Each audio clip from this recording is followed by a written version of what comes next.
So now that we know what forking a repository is, let's go ahead and discuss the concept of a pull request. I recently mentioned that GitHub maintains the connection between the two repositories, the original and my forked version. Let's say that I had noticed a bug in the repository. After forking the repository, I can make my bug fix and commit the change. Once that's done, I want to help out everyone else by sending my bug fix back to the original repository. To do this, I can simply submit a pull request. Doing so will allow my changes to be merged into the repository that I don't have access to. I am quite literally requesting that my changes be pulled into that repository. Let's go give this a try.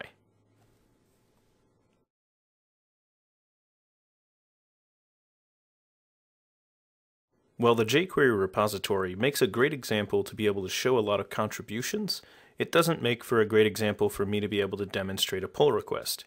For that reason, I've opened up this repository that I have access to as a modifier. In fact, I am the owner of this repository. In order to do this demonstration, I am currently logged in an account that does not have access to this repository. In order to show you, I'm going to go ahead and click on the fork button here in the top right corner. You'll notice that there are no forks of this repository right now, so I'm going to go ahead and make the first one. Once we've done that, I'll be able to go ahead and make a change, and then we'll take a look at the pull request option. Let me go ahead and click the fork button now.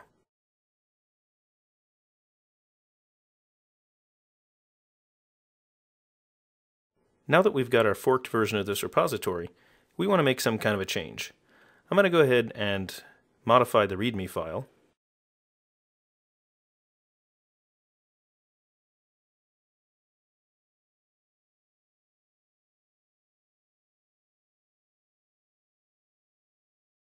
Now that I've made my change, I can go ahead and commit this. Notice that I am on my version of this repository. This is a fork.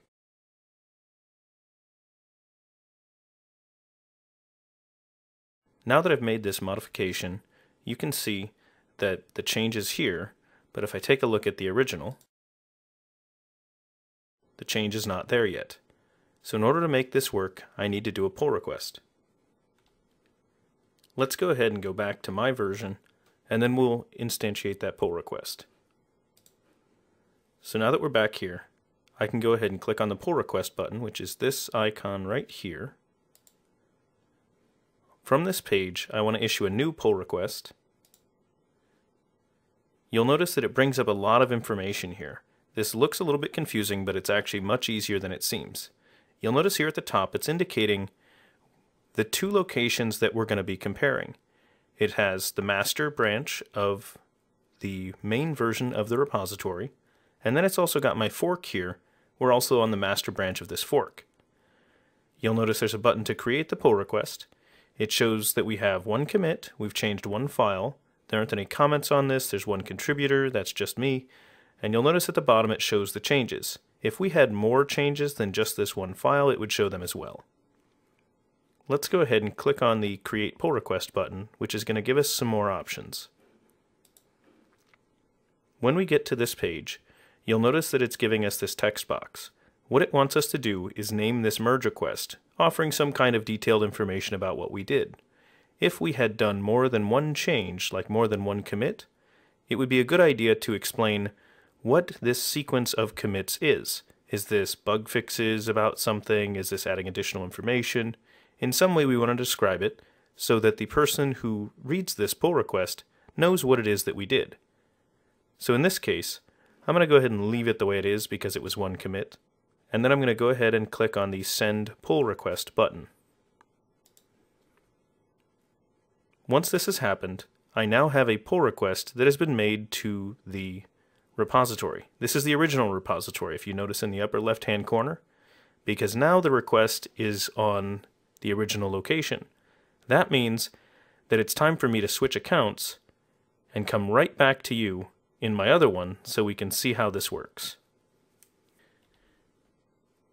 Now that I've switched accounts, you'll notice that this page is slightly different from before. You'll see that there's a fork. You'll notice that we have this number 1 here listed next to the pull request. Let's go ahead and click on that. So now when we go to the pull request page, you can see that my other user account a minute ago created a pull request. It's now our time to go ahead and use this pull request to merge it into our repository. Let's go ahead and open it. You'll notice here that there is not much complexity. The big thing that's important to notice is the message, "This pull request can be automatically merged." That's important because it means that we don't have any conflicts. That means that this merge is going to be very easy. We also have access to quite a bit of information here. We have the title, which says what it is. We can see that which branch this came from, which fork. We can see the individual commits. So you can see it's right there.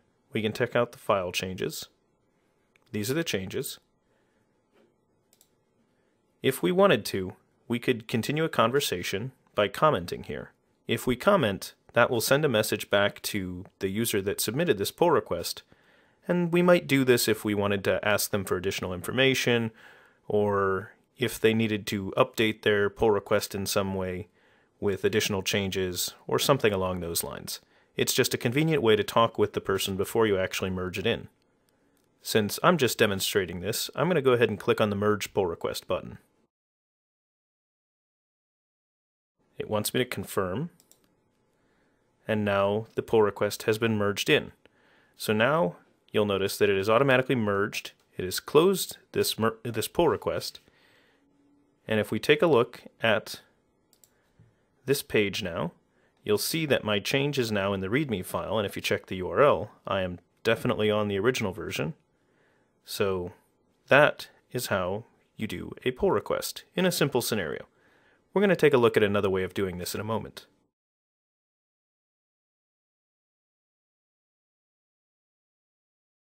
For this next demo, we're going to be doing a pull request, but we're going to do it slightly differently. I've set up a couple of things behind the scenes. You'll notice that I've already deleted my fork that I made in the last demonstration. You can tell because there's 0 forks in the upper right-hand corner. The next thing I'm going to do, though, is go ahead and make a change to this README file, and I'm actually going to have it automatically create the fork and the pull request. So if you only really want to change one file, there's a quick way to get it to make the change. Let's go ahead and click on the README file. Now once I'm here, you'll notice it is showing me this edit button.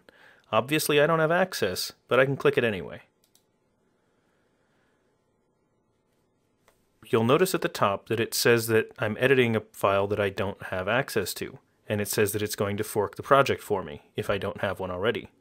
So when I go ahead and make my change, it is actually going to go ahead, fork, and submit a pull request and send this in. Let's go ahead and add something at the bottom.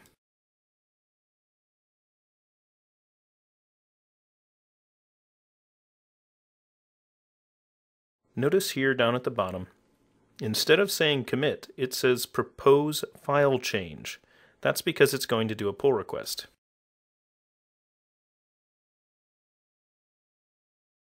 When I click that, you'll notice the screen that it takes me to is actually the pull request screen that we saw in the last demo. So as soon as I do that, I can go ahead and send this pull request. You'll notice that it already set up my own fork, and additionally, it actually created a branch for this patch. So now that I've done that, it's actually gone and it has added my pull request to that. Let's go ahead and switch user accounts really quickly so I can show you that it's there. Now that we've switched over to this new user account, let's go ahead and take a look at the pull requests. And there it is. That's the pull request we just did. It's right here, and I can go ahead and merge that in. And we're done. Nice and easy.